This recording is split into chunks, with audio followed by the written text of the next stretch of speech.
A segunda ideia que eu queria discutir com vocês é: lembre-se de que o tempo de Deus não é o nosso tempo. O tempo de Deus não é o nosso tempo. Então, ele contou essa parábola. A terra de certo homem rico produziu muito bem. Ele pensou consigo mesmo: o que vou fazer? Não tenho onde armazenar minha colheita. Então disse: já sei o que vou fazer. Vou derrubar os meus celeiros e construir outros maiores. E ali guardarei toda a minha safra e todos os meus bens. E direi a mim mesmo: você tem grande quantidade de bens armazenados para muitos anos. Descanse, coma, beba, alegre-se. Contudo, Deus lhe disse: tolo, insensato, essa mesma noite a sua vida lhe será exigida. Então quem ficará com o que você preparou? O tempo de Deus não é o nosso tempo. Nós podemos nos organizar, e isso é bom. Não podemos viver de qualquer forma bagunçada, né? Como se não tivesse o amanhã, e pode não ter mesmo, né? Mas viver de forma irresponsável. Nós podemos nos organizar, cuidar, mas lembre-se, o tempo de Deus não é o nosso tempo. Hoje pode ser pedido sua vida. Essa mesma noite a sua vida lhe será exigida. O tempo de Deus é diferente. Nós tivemos há um pouco tempo atrás o Covid. Quem imaginava que tantas pessoas que aparentemente saudáveis seriam destruídas por esse vírus que a gente nem consegue ver? Tanta gente que amamos e amávamos e ainda continuamos amando, está presente em nossa mente, morreram por conta desse vírus, que a gente nem consegue ver. Não adianta viver como se Deus não existisse.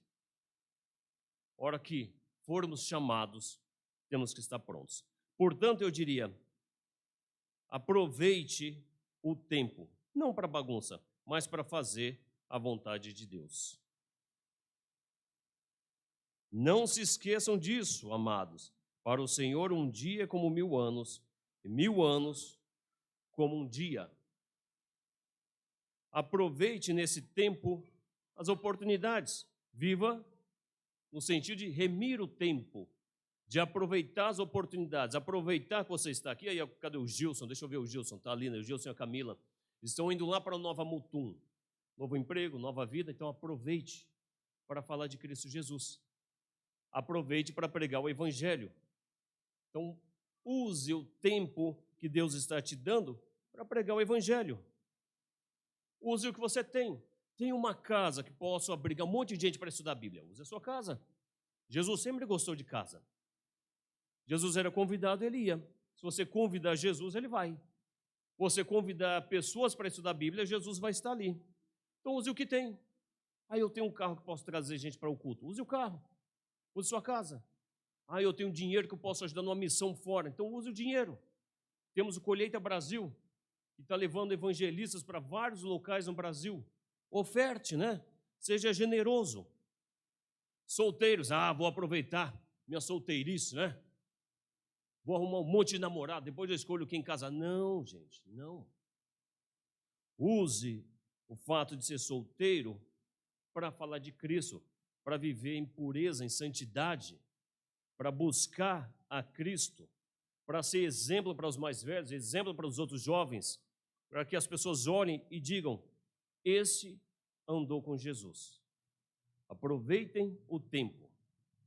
A paciência de Deus mostra o seu caráter. Ele é misericordioso, ele é paciente, ele espera pelo nosso arrependimento. Terceira ideia que eu queria discutir com vocês é: lembre-se que Deus é paciente, mas também é justo. Versículo 9 e 10.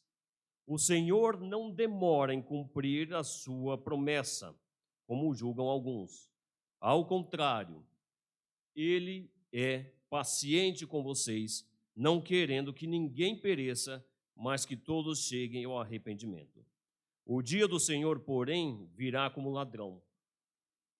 Os céus desaparecerão como um grande estrondo, os elementos serão desfeitos pelo calor, e a terra e tudo que nela há será desnudada.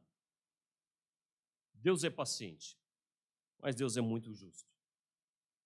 Deus não está demorando. Deus está esperando que eu me arrependa, que nós nos arrependamos, que você que está estudando a Bíblia se arrependa e venha para Cristo Jesus. Eu não sei a idade que vocês têm, a gente olha para o Mourão, né, imagina que ele tenha entre 70 e 80, né? A gente olha para ele e fala, puxa, tudo isso de idade? Agora olha para a sua idade, né? Olha para o Valmir, né? Valmir com o cabelo já chegando aos 30 anos, né? Deus está sendo paciente com... não tem risada não, né? Eu estou vendo uma turma dar risada aí. Veja como Deus está sendo paciente com Valmir, veja como Deus está sendo paciente com você. Se você está vivo hoje aqui, é porque Deus está sendo paciente com você. É porque Deus está querendo que nós nos arrependamos dos nossos pecados, que nós voltemos a Cristo e mantenhamos a fidelidade. Olha, lembre-se, Deus é paciente. Deus te deu vida para você estar aqui. Se temos a idade que temos, pela bondade de Deus, se nós não fomos levados ainda, é porque Deus é misericordioso, Deus é paciente. Se você já chegou ao arrependimento, que coisa boa, né? Deus está querendo que outros cheguem ao arrependimento por meio de você, por meio da pregação do Evangelho. Então Deus vai nos usar para isso. Não se apeguem ao que os olhos podem ver. Puxa, tem um bom emprego, tem um bom carro, uma boa casa. Não se apegue a isso. Vai ser desfeito. Olhe para a cruz.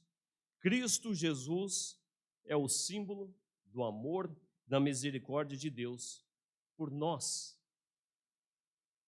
Olhe para a cruz.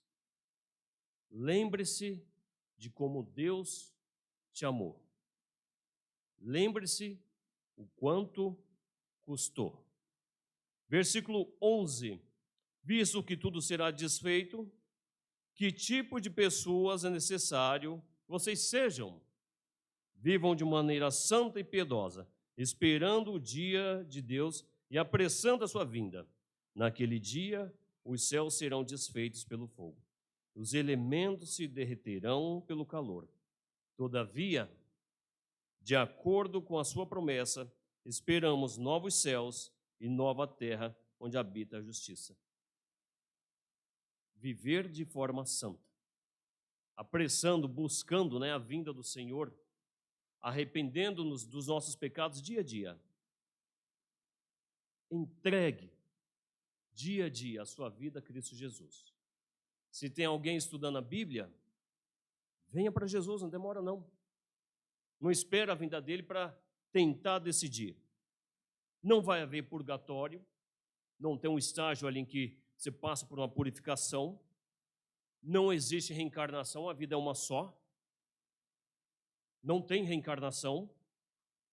A oportunidade é uma só. É hora de converter-se a Cristo Jesus. É hora de mudar o que tem que ser mudado, deixar o pecado de lado. É hora de decidir por Cristo Jesus. Época que eu fazia faculdade de História, nós formamos um time para as Olimpíadas Universitárias. Cada um pior que o outro, né? Nós conseguimos empatar num jogo lá e fomos para os pênaltis. Lá vai eu, bom de bola, né? Camisa 10, bateu o pênalti. Ajeitei a bola ali, bonitinha, quis fazer gracinha, bateu no meio, o goleiro pegou. Por sorte, não tinha o VAR, mas perceberam que o cidadão se adiantou, volta o pênalti. Ufa, segunda chance, né? Fui lá e bati com menos classe ainda, mas fiz o gol. A vida não é um jogo de futebol. Não é como no computador que nós conseguimos fazer um Ctrl+Z e desfazer a cagada que fizemos. Não tem jeito. A oportunidade é uma só. O dia é hoje. Para arrepender-se, para voltar a Cristo, para se envolver no trabalho, para falar de Cristo Jesus.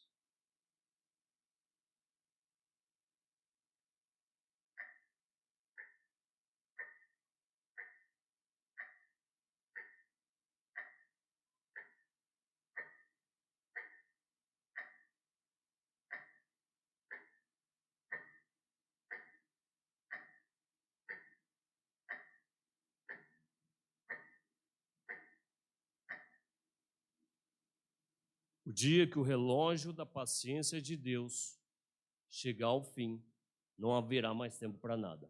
No momento, num abrir e fechar de olhos, ao som da última trombeta, pois a trombeta soará, os mortos ressuscitarão, incorruptíveis, e nós seremos transformados. Num abrir e fechar dos olhos, esse mundo será desfeito. O dia de decidir por Cristo, o dia de decidir pelo arrependimento, pela fidelidade, é hoje. Amém. Deus, nós agradecemos por estarmos hoje aqui. Nós queremos, diante do Senhor, pedir perdão pelos nossos pecados. Nos ajude a nos mantermos fiéis. Nos ajude a levarmos o Evangelho a outras pessoas, para que na volta de Cristo Jesus estejamos prontos para ser levados, para estar com Cristo Jesus, não para condenação. Então nos ajude hoje a ficarmos firmes, a nos mantermos fiéis e a pregarmos o Evangelho. Amém.